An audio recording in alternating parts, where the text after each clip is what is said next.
നൂറ്റാണ്ടുകളായി നമ്മുടെ ജനതയെ രൂപപ്പെടുത്തിയ സുഗന്ധവ്യഞ്ജന വ്യാപാരികളെ വിദൂര തീരങ്ങളിലെത്തിച്ച ലോകത്തിന്റെ നാനാഭാഗത്തു നിന്നുമുള്ള സഞ്ചാരികളെ ഇരുകൈയും നീട്ടി സ്വീകരിച്ച അതേ അറബിക്കടൽ ഇന്ന് പുതുയുഗ കേരളത്തിന്റെ വികസന കുതിപ്പിന് ചരിത്രവാതിൽ തുറന്നു. അന്താരാഷ്ട്ര സമുദ്ര വാണിജ്യ ഭൂപടത്തിൽ കേരളത്തിന്റെ പേര് സുവർണാക്ഷരങ്ങളിൽ അടയാളപ്പെടുത്തിയ വിഴിഞ്ഞം തുറമുഖം അതിന്റെ ഏറ്റവും നിർണായകമായ ഘട്ടത്തിലൂടെയാണ് ഇപ്പോൾ കടന്നുപോകുന്നത്. വിഴിഞ്ഞത്തു നിന്നുള്ള സമ്പൂർണ്ണ കരമാർഗ കയറ്റുമതി ഇറക്കുമതി ചരക്കു നീക്കത്തിന് ഇന്ന് ഔദ്യോഗികമായി തുടക്കം കുറിച്ചു കഴിഞ്ഞു. അതോടൊപ്പം കേരളത്തിന്റെ തീരദേശ തുറമുഖാധിഷ്ഠിത സാമ്പത്തിക വളർച്ചയെ അടിമുടി മാറ്റിമറിക്കാൻ പോകുന്ന സമഗ്ര വികസന പദ്ധതിയായ മിഷൻ സമുദ്രയുടെ പ്രഖ്യാപനവും ലോഗോ പ്രകാശനവും നടന്നു. ഇന്ന് 6 ഭൂഖണ്ഡങ്ങളിലായി 50 ലോകരാജ്യങ്ങളിലെ 110-ലധികം പ്രധാന തുറമുഖങ്ങളുമായി വിഴിഞ്ഞം നേരിട്ട് സമുദ്രബന്ധം സ്ഥാപിച്ചിട്ടുണ്ട്. 2026 ജൂലൈ 31 വരെയുള്ള കണക്കനുസരിച്ച് 1057 കൂറ്റൻ കപ്പലുകൾ വിഴിഞ്ഞത്തടുക്കുകയും 22 ലക്ഷത്തിലധികം കണ്ടെയ്നറുകൾ കാര്യക്ഷമമായി കൈകാര്യം ചെയ്യുകയും ചെയ്തു. 6 ഭൂഖണ്ഡങ്ങളിലെ 110 തുറമുഖങ്ങളിലേക്ക് നേരിട്ട് ബന്ധമുള്ള ഒരു തുറമുഖം കേരളത്തിനുണ്ട് എന്ന് പറയുമ്പോൾ അതിന്റെ യഥാർത്ഥ അർത്ഥം എന്താണ്? ലോകത്തിലെ ഏതൊരു വൻകരയിലേക്കും കേരളത്തിൽ നിന്ന് ഇനി ഒരു നേരിട്ടുള്ള വഴിയുണ്ട് എന്നതാണ്.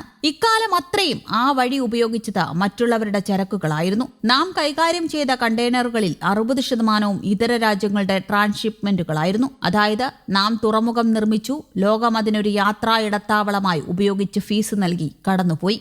എന്നാൽ ഇന്ന് ആരംഭിച്ചത് അതിലും വലിയ ഒന്നാണ്. ലോകത്തെ 110 തുറമുഖങ്ങളിലേക്കുള്ള ഈ നേരിട്ടുള്ള ബന്ധം കേരളത്തിന്റെ സ്വന്തം ഉൽപ്പന്നങ്ങൾക്കായി തുറക്കപ്പെടുകയാണ്. വിദേശ തുറമുഖങ്ങളിലേക്ക് ഒരു ട്രാൻസ്ഷിപ്മെന്റ് പോലും ഇല്ലാതെ അതിവേഗം ചരക്കുകൾ എത്തിക്കാൻ സാധിക്കുന്നത് വഴി യാത്രാസമയവും ലോജിസ്റ്റിക്സ് ചെലവും പകുതിയോളം കുറയും. ഇത് നിർമ്മാതാക്കൾക്കും കയറ്റുമതിക്കാർക്കും കേരളത്തിൽ തന്നെ പുതിയ സംരംഭങ്ങൾ തുടങ്ങാൻ വലിയ പ്രചോദനമാകും. എക്സീം പ്രവർത്തനങ്ങൾ സുഗമമാക്കുന്നതിനായി കസ്റ്റംസ് കമ്മീഷണറേറ്റിന്റെ ഔദ്യോഗിക പബ്ലിക് നോട്ടീസ് പുറപ്പെടുവിച്ചു. NH 66 തുറമുഖ റോഡിൽ നിന്നുള്ള താൽക്കാലിക റോഡ് സംവിധാനം പൂർത്തിയായി കഴിഞ്ഞു. തിരുവനന്തപുരത്ത് നിലവിൽ കണ്ടെയ്നർ ഫ്രൈറ്റ് സ്റ്റേഷൻ ഇല്ലാത്തതിന്റെ കുറവ് പരിഹരിക്കാൻ തുറമുഖത്തിനുള്ളിൽ തന്നെ എക്സീം കണ്ടെയ്നറുകൾക്കായി പ്രത്യേക കസ്റ്റംസ് ബോണ്ടഡ് ഏരിയയും സജ്ജമാക്കിയിട്ടുണ്ട്.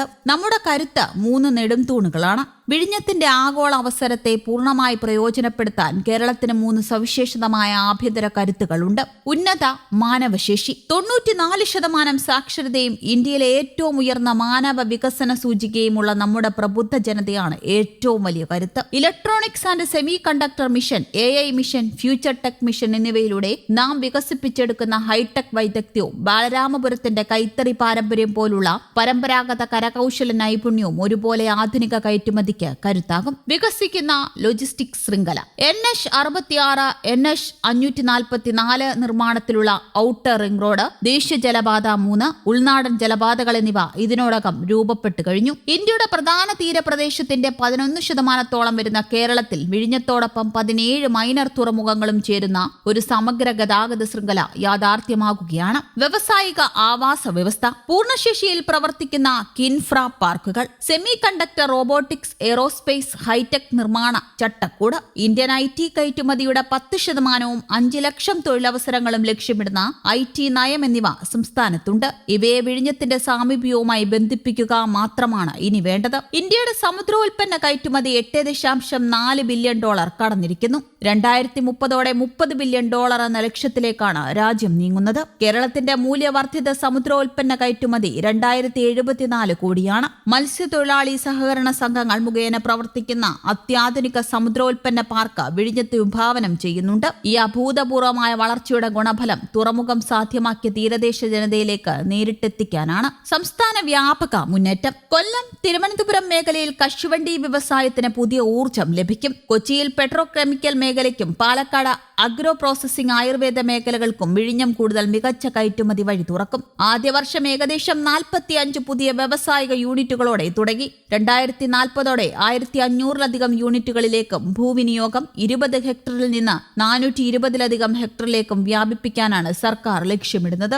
വിഴിഞ്ഞം തുറമുഖത്തിന്റെ സാമ്പത്തിക മുന്നേറ്റം സംസ്ഥാനത്തുടനീളം വ്യാപിപ്പിക്കാനാണ് സർക്കാർ മിഷൻ സമുദ്ര ആവിഷ്കരിച്ചിരിക്കുന്നത്. പോർട്ട് സിറ്റിയും ക്ലസ്റ്ററുകളും 8 വ്യവസായിക ക്ലസ്റ്ററുകൾ, 3 പുതിയ നഗരങ്ങൾ നദികൾ, വിപുലമായ തീരപ്രദേശം എന്നിവയെ സമന്വയിപ്പിച്ച് ഒരു സമഗ്ര മാരിടൈം എക്കണോമിക് റീജിയനായി വിഴിഞ്ഞത്തെ മാറ്റുന്ന പോർട്ട് സിറ്റി കാഴ്ചപ്പാടാണിത്. 400 കോടിയുടെ ഉത്തേജക ഫണ്ട്. തുറമുഖ കണക്ടിവിറ്റി, ലോജിസ്റ്റിക്സ് വികസനം, ഇൻഡസ്ട്രിയൽ ക്ലസ്റ്ററുകൾ എന്നീ 3 പ്രധാന വിഭാഗങ്ങളിലായി 14 ഉപപദ്ധതികൾക്കായി 400 കോടി രൂപയുടെ ഉത്തേജക ഫണ്ട് വകയിരുത്തിയിട്ടുണ്ട്. മൈനർ തുറമുഖങ്ങളുടെ സംയോജനം. ചെറുകിട തുറമുഖങ്ങളെ വിഴിഞ്ഞവുമായി ബന്ധിപ്പിക്കുന്നതിനൊപ്പം ഷിപ്പ് റിപ്പയർ യൂണിറ്റുകൾ, മൾട്ടി മോഡൽ ലോജിസ്റ്റിക്സ് പാർക്കുകൾ, കണ്ടെയ്നർ ഫ്രൈറ്റ് സ്റ്റേഷനുകൾ എന്നിവ പൊതു സ്വകാര്യ പങ്കാളിത്തത്തോടെയും സ്വകാര്യ നിക്ഷേപത്തിലൂടെയും സമയബന്ധിതമായി യാഥാർത്ഥ്യമാക്കും. 2030 പൊതു നിക്ഷേപത്തിന്റെ 10 ഇരട്ടിയിലധികം സ്വകാര്യ മൂലധനം ആകർഷിക്കാനും സുസ്ഥിരമായ വലിയൊരു തൊഴിൽ വിപ്ലവം സൃഷ്ടിക്കാനും ഈ ദൌത്യത്തിലൂടെ സാധിക്കും. ഇന്ന് രാവിലെ നടന്ന തുറമുഖ കവാടത്തിന്റെ പ്രൗഢഗംഭീരമായ ചടങ്ങിൽ എക്സീം കണ്ടെയ്നർ ഫ്ളാഗ് ഓഫ് ചെയ്തു.